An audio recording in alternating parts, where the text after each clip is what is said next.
Bien, chers paroissiens, bonjour à nouveau. Cette méditation aujourd'hui pourrait s'appeler le retournement de situation par la grâce de Dieu. Et comme j'en ai pris l'habitude, nous commençons ensemble par invoquer l'Esprit Saint.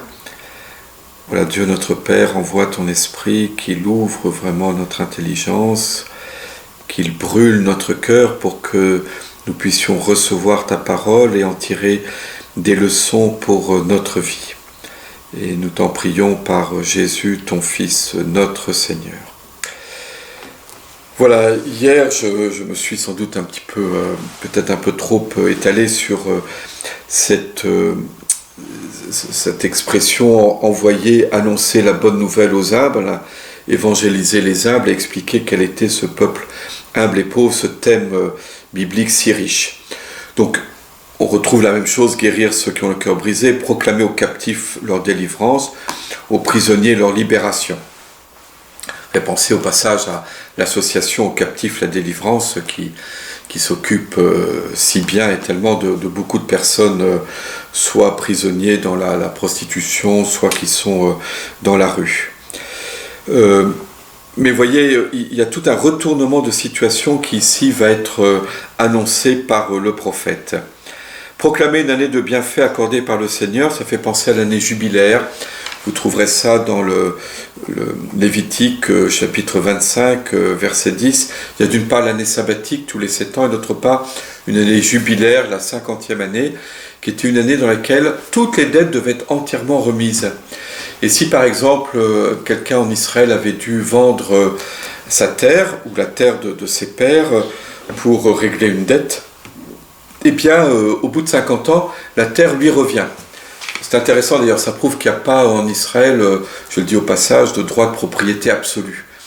Chacun est rentré en possession d'un patrimoine qui lui a été donné par Dieu au fond, et qu'il doit garder, même s'il est obligé de le céder parce qu'il s'est trouvé endetté, lui ou ses descendants reviennent en possession de ce patrimoine. Les spécialistes disent que ça n'a jamais été appliqué parce que c'est trop compliqué, mais en fait on voit bien l'idée qui est derrière et en tout cas qui est intéressante.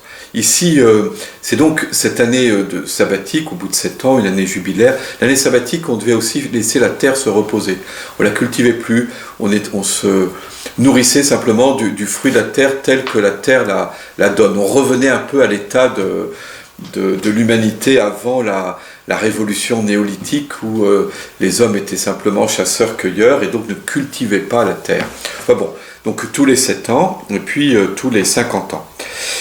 Ici, c'est donc une année favorable, une année de grâce, une année de faveur dans laquelle les prisonniers sont libérés, chacun rentre toutes les dettes sont annulées, chacun rentre en possession de ses biens.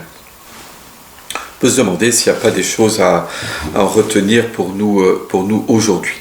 Et puis après, on dit « et un jour de vengeance pour notre Dieu », c'est-à-dire un jour où chacun sera rétribué selon sa conduite. Je vous ai signalé il y a 2 jours que lorsque Luc cite ce passage, il omet un jour de vengeance pour notre Dieu. Il en va de même dans la liturgie. Et donc il est légitime pour nous relisons l'Ancien Testament à la lumière du Christ. Et donc lorsqu'il y a un verset qui pourrait être mal interprété, en particulier qui pourrait qui pourrait être utilisé par des gens à la manière des islamistes qui utilisent l'écriture pour justifier des violences politiques. Pour la Bible, pour nous chrétiens, on ne peut pas faire ça parce que nous lisons la Bible à la lumière du Christ et donc à la lumière de l'amour de Dieu qui se révèle à nous, qui se manifeste à nous, et à la lumière d'un Dieu qui se manifeste comme un Dieu, non pas de vengeance, mais un Dieu de miséricorde. Un Dieu qui juge, nous en avons parlé, mais un jugement justement qui est pour nous une libération, une délivrance, et non pas l'exercice d'une vengeance, vous voyez, d'une rétribution stricte. Le risque, vous le savez bien, c'est que on déclare toujours que c'est les autres qui sont les impies et que moi, je me sens je sens que j'ai reçu mission de la part de Dieu, d'exercer au nom de Dieu la vengeance contre les impies. Alors ça, c'est complètement à exclure pour nous, chrétiens, parce que même dans l'Ancien Testament, lorsque vous regarderez, lorsqu'il y a en particulier dans le livre de Josué, qui peut être extrêmement violent, où le peuple d'Israël prend possession de la terre promise et en vouant l'anathème, c'est jamais le peuple qui combat, c'est toujours Dieu. Par exemple, pour la prise de Jéricho, c'est très impressionnant. Qu'est-ce que fait le peuple? Il ne prend pas les armes, il joue de la trompette. Il joue de la trompette et il fait le tour de la ville. Et c'est Dieu qui détruit les murailles. D'accord? Après, le peuple va exterminer toute la population. Mais en tout cas, on ne peut jamais s'appuyer sur ce type de texte, nous chrétiens, ou les juifs pareil, pour justifier je ne sais quelle violence contre des gens que nous déclarerions des impies et que nous nous sentirions investis de la part de Dieu d'exercer en son nom la vengeance de Dieu. C'est tout à fait exclu. Et donc pour être bien clair là-dessus, souvent dans la liturgie, on supprime ce genre de versets. Et si nous sommes autorisés à le faire, c'est que déjà Saint Luc le fait. Alors ça ne veut pas dire, il y a dans les psaumes, on appelle certains versets imprécatoires, comme ça, où voilà, je les hais d'une haine parfaite à propos de ceux qui persécutent au fond les justes, ceux qui persécutent, ceux qui cherchent à vivre fidèlement à la parole de Dieu. Ils sont le but aux persécutions. Et donc, d'une certaine manière, les psaumes assument aussi la colère qui peut monter en nous. Mais cette colère, justement, quand elle s'exprime, l'expression de la colère lui sert d'exutoire et évite qu'elle aboutisse à répondre à la violence par une violence en retour qui finit par justifier la violence que l'on exerce contre nous dans un cercle vicieux qui ne se termine jamais. Et donc ici, ce que le prophète annonce, c'est de consoler tous ceux qui sont en deuil dans Sion, de mettre un diadème sur leur tête au lieu de la cendre. En Israël ancien, on était très expressif, et lorsqu'il y avait un jour de pénitence, ou lorsque l'on était en deuil, lorsqu'il y avait une catastrophe qui atteignait le peuple, on se déchirait les vêtements. Et je pense qu'il faut prendre ça au sens propre. Les gens devaient mettre des vieux vêtements dans cette occasion et les déchirer, et puis on se versait de la cendre sur la tête. Il en reste quelque chose pour nous, puisque le jour des mercredis des cendres, on se met un peu de cendre sur notre front. On ne se verse pas comme ça des seaux de cendre sur la tête, mais en tout cas on se met un peu de cendre sur le front. Mais c'est pas définitif, puisque nous prenons le deuil, la pénitence, parce que nous nous savons pécheurs, mais un jour Dieu va mettre un diadème sur notre tête au lieu de la cendre. On pourrait peut-être faire ça d'ailleurs, j'y pense tout d'un coup là, le jour de Pâques, ça aurait la tête, on aurait pris de la cendre le mercredi des cendres, et au contraire, le jour de Pâques, on se mettrait un diadème sur la tête. Enfin bon, je ne vais pas changer la liturgie. Mais en tout cas, vous voyez bien, l'huile de joie au lieu de deuil.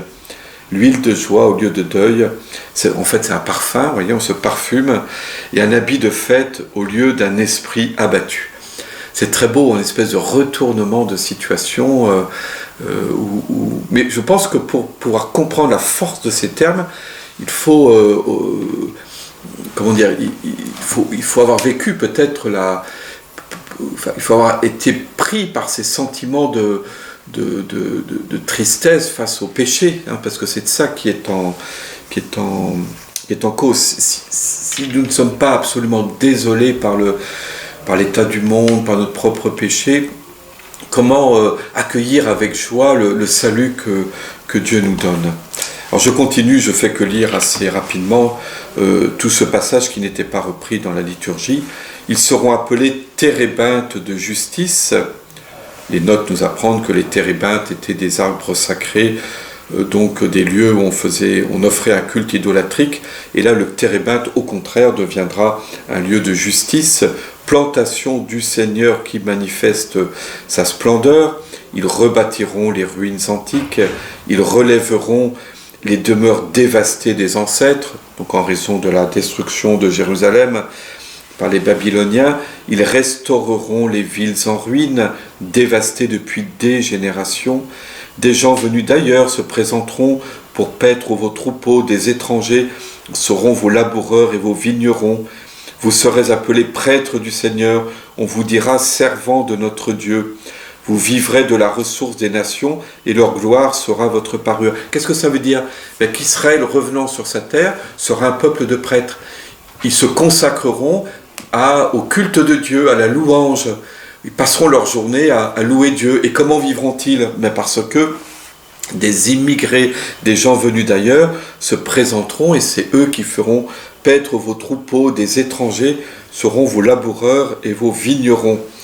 Voilà. Et alors non, tout ça ne s'est jamais réalisé, mais on a l'idée on retrouve ça dans l'Exode. Israël est un peuple de prêtres. Voilà. Et voilà, c'est nous-mêmes. Alors par notre baptême, je l'ai dit hier déjà, nous sommes prêtres, prophètes et rois. Alors c'est à travers toutes nos activités que nous offrons à Dieu un culte spirituel. Voilà, donc vous serez appelés prêtres du Seigneur, on vous dira servants de notre Dieu, vous vivrez de la ressource des nations et leur gloire sera votre parure. La grandeur de l'être humain, c'est de pouvoir louer Dieu, c'est ça qui est l'expression la plus élevée de notre dignité. Et c'est le rôle ici, d'après le prophète, d'Israël au milieu des nations, et pour nous le rôle aussi notre rôle de chrétien, d'être ceux qui connaissent Dieu et qui lui rendent un culte, qui le louent par toute notre vie. Au lieu de votre honte, double part. Au lieu de vos opprobres, cris de joie. Ils recevront dans leur pays double héritage. Ils seront l'allégresse éternelle. Parce que moi, le Seigneur, j'aime le bon droit. Parce que je hais le vol et l'injustice. Loyalement, je leur donnerai la récompense. Je conclurai avec eux une alliance éternelle. Voilà, c'est très important ça. On voit que la religion biblique est une religion morale. C'est-à-dire que ce n'est pas simplement une religion rituelle, mais une religion morale. On a des rites à accomplir, mais qui sont sans portée, sans signification, que Dieu n'aime pas, qu'il rejette. C'est Jérémie qui le dit. Si par ailleurs le peuple se livre à l'injustice, au vol, au meurtre, etc., parce que Dieu aime le bon droit et il donne une récompense à ceux qui